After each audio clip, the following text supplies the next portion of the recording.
Today, MLB The Show 21 got its first big content update. We got some additions to the first inning program, new tops down moments, and things like that. One of the new things we got is a new showdown for the first inning program.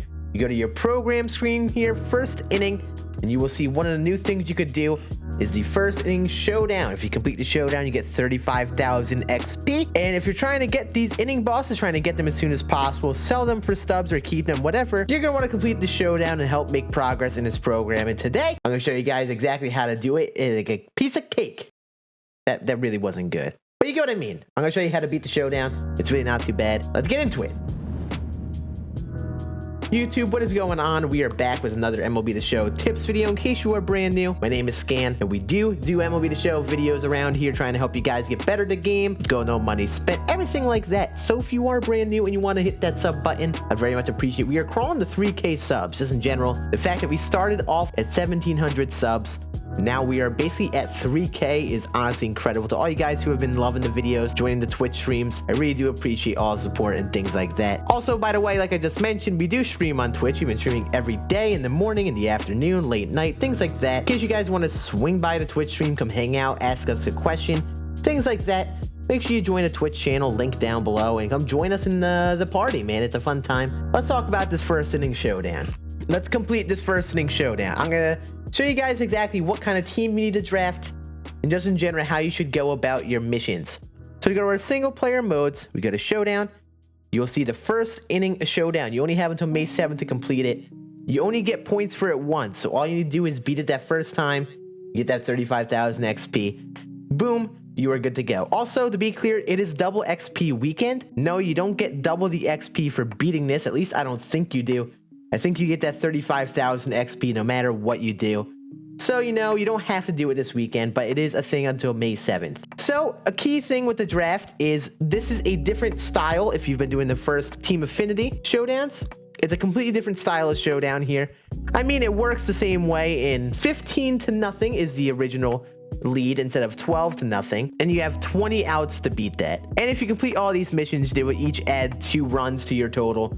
So you can get up to 15-15 by the end of it and you'd be good to go. And also remember, at your mini boss here, you do potentially risk losing. There is a risk factor to doing all the missions, but trust me when I say this, we're going to do all these missions to help lead up to the final. We're going to be overly safe. This is going to be against Fernando Valenzuela. Since the first inning showdown, you're going to be facing against the first inning boss, Fernando Valenzuela. And honestly, he may not seem intimidating if you guys know your MLB The Show, but honestly, you should play it safe and do all the missions leading up to it. He's actually nastier than even I thought. I tried to skip to the final showdown first go after one mission, and I got absolutely embarrassed by him. So definitely do your missions leading up to it. So remember, we're facing Fernando Valenzuela. He is a lefty with breaking balls. So we're going to try to draft our team and build up the team over the showdown to account for that. And let's try to be smart with our picks. Remember, we are facing this Fernando Valenzuela, is 93 overall. He has a fastball, screwball, curveball, circle change, a lot of breaking stuff, a lot of different speeds too. So honestly, this card actually diced me up a lot more than I expected. So we want to try to do everything that we can to stack our team with righty power and try to match Fernando Valenzuela with a good bunch of hitters who hit for power and crush lefties. First pick, honestly, they are tempting us with Joey Gallo here. I probably could get away with picking Joey Gallo. Some of us who've been playing the game all the time, who really know how to hit lefty can do it. But the safe pick, you're going to get a choice of these 3 bosses every time. You should pick Mike Piazza. Good swing this year. It seems like they updated swing is a little quicker. Just in general, good versus lefties, good contact too. Now in this next round, we got these 4 choices. Matt Chapman isn't a guarantee lock, but these 3, the henchmen are always going to, these 3 classics cards are always going to be in here. We're going to go for Mark Canha. Mark Canha does hit lefties pretty well, but just in general, he is a righty bat. So you think about our options here. Even though, you know, Mazzara may have a little better contact versus lefties, we don't want to hit a lefty versus a lefty. We're going to go Mark Canha, pick him next. Now, again, this is our henchman. We get Wade Boggs. We probably don't want to pick him unless we have to. Joe Morgan, same way. Lefty bats we try to avoid for this final showdown. Luckily, we got the god himself, Gleyber Torres, who crushes lefties, and obviously, we would pick him of that bunch. Now you have your guaranteed starter round. This doesn't really matter. Maybe there's a starter you want to try.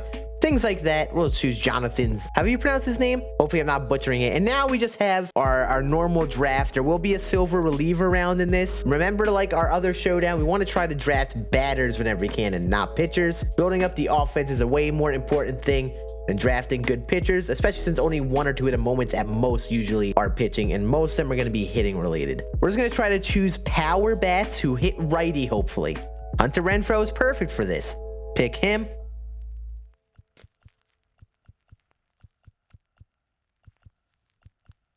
We'll go Kike Hernandez. He has a solid mix of contact and power versus lefties. I like his swing too. We'll pick him. This is that guaranteed reliever round. Again, this doesn't really matter to most. I would probably just pick the highest overall or just someone with the nastiest stuff. Jake Diekman has the nastiest pitch, his best velocity of them. We'll pick him. Now we just have our other cards. David Dahl is the clear best hitter here, even though he is a lefty. All these other guys are such weak hitters versus either side. Now we have our perks. So these are silver and bronze perks. So even though they aren't as good as our gold perks that we get in the other showdown, we still want to try to be smart with what we pick here. We want to try to choose perks that help our hitting in as wide a scenario as possible. So looking at our choices here, slight exit velocity boost with no outs, not bad. The opponent makes more fielding throwing errors. Honestly, this perk isn't bad, but this is a little random. It's banking on the defense making errors, and not a fan of that one unless you have to take it. Exit velocity boost in the 7th inning or later, maybe not bad. And then vision bonus when behind the count. Vision doesn't really help the most. We'll do the slight exit velocity boost with 0 outs. Slight contact boost on pitches down the middle. We don't want to just choose this because, first of all, you need runners in scoring position and also just inside pitches. We're going to choose inner piece because there's a slight contact boost on all pitches down the middle. You know, we want to make sure that if you get a pitch right down the middle, we hopefully don't miss that. So when you're assembling your team, you're just going to want to try to get the best bats as possible out there. If it means you have to play someone at a secondary or at a position, don't be afraid to do that, because most of the pitching things, I don't think I've needed the defense that much. Just get the bats out there for all of your hitting things. Like this one, you got to score 2, you got to get 2 total bases in 2 innings. You want to try to get that done the first inning, so we want to get our best bats, and we want to get our best bats near the top of the order. So if I were making this order, I would do Glaber, Canna, Piazza, get our best 3 hitters in the first 3 parts of the order so they bat as much as possible. Then we would do Hunter Renfroe, Kike Hernandez, and then David Dahl, Ryan Braun, and Tyler Nevin. Just in general, we want to try to get the best bats up as soon as possible, get them up as much as possible since they are up near the top of the order.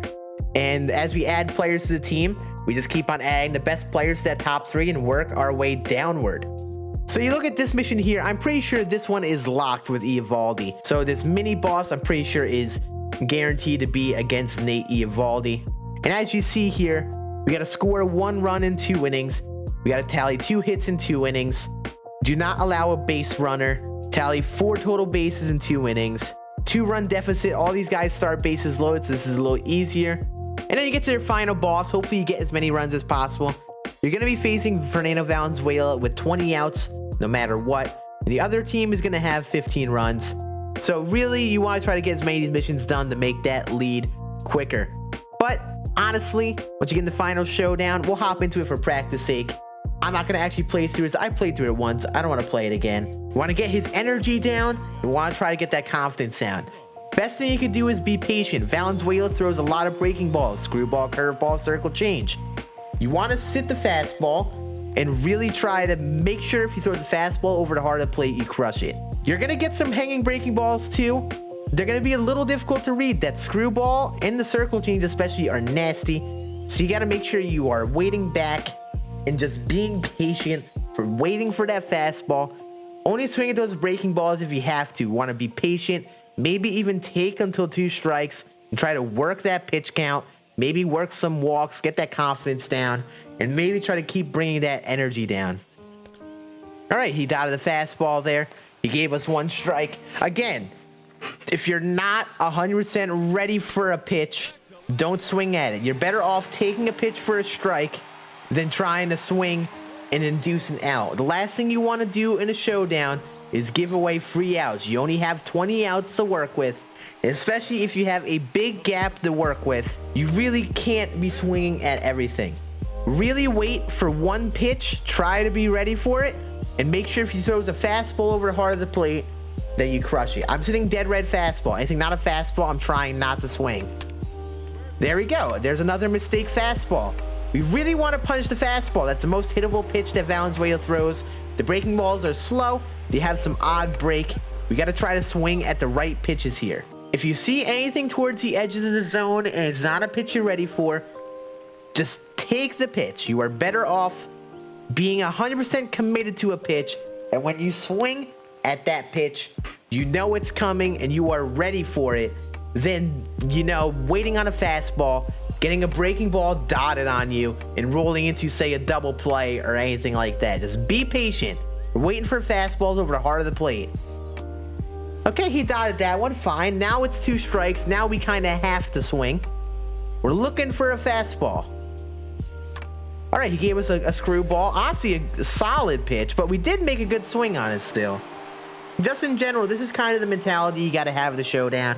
Work that pitch count. Be patient. Only swing at pitches you are ready for. Fastball, but that's a dot. I wasn't ready for the fastball. There's nothing wrong with taking a strike. Strikes will not harm you at the end of the day. There we go. There was our pitch. I just missed it though. But still, a good swing. This is general what you need to do with the Showdown. Even if you are close, if you get up to 10, 11, 12 runs, whatever the situation is, and you're close to beating anyway, treat it as if you're on your last out. Those outs go away quickly, like really quick. Especially with Valenzuela here, you get that confidence up. He starts dotting the breaking balls. The fastballs hit the corners every time. Just in general, you're going to get a lot weaker contact because he starts hitting some dots, man. But yeah, that is my guide to help you guys complete the Showdown. Remember, the keys. You're facing Valenzuela. Stack righty batters as much as possible. Again, try to draft power in your Showdowns. Power really plays with how good Showdown defense is. Best thing you could do is try to hit the ball over the wall. You play with guys with high contact, things like that. You're banking on the amazing Showdown defense to somehow not make plays, which never goes that way. Then make sure you complete all of the missions leading up to it. Even if you feel like you are solid at the game and confident in beating it, I do recommend playing all the missions. They are very quick. Try to get all your best bats out there. If there is a pitching one though, and you need to like not allow a run or something, then make sure you have at least players aligned at their primaries or secondaries, and not anyone out of position. But other than those missions, anything involving hitting, I recommend just putting the best bats out there, putting guys out of position. Just get the best hitters and don't draft a player. And finally, like I said, the final Showdown, you want to be patient. You want to wait for pitches. You want to sit on a fastball. He throws a lot of breaking balls. So you start swinging eagerly to those breaking balls. You're going to ground into a double plays. You're going to roll over balls. His confidence is going to go up. He's going to throw dots. And it all just keeps on imploding on you. So the best thing you can do is really be patient. Be ready for a fastball. Even if it's a fastball, it's on the corner of the zone and you're not ready for it, just choose a part of the zone, sit on it. If it's not in that zone, try to just take it until you get 2 strikes. And if you wait and take enough pitches and swing at the right pitches over the heart of the plate, you're going to get enough hittable pitches for it to be worth it. And you definitely should be able to get this done easily, especially if you did those missions leading up to the final. I hope this guys helped you. In case you have any concerns, questions like that, leave them in the comment section down below. I appreciate you all watching, and hopefully he's helping you out. And I'll see you all on the next tips video tomorrow. Deuces.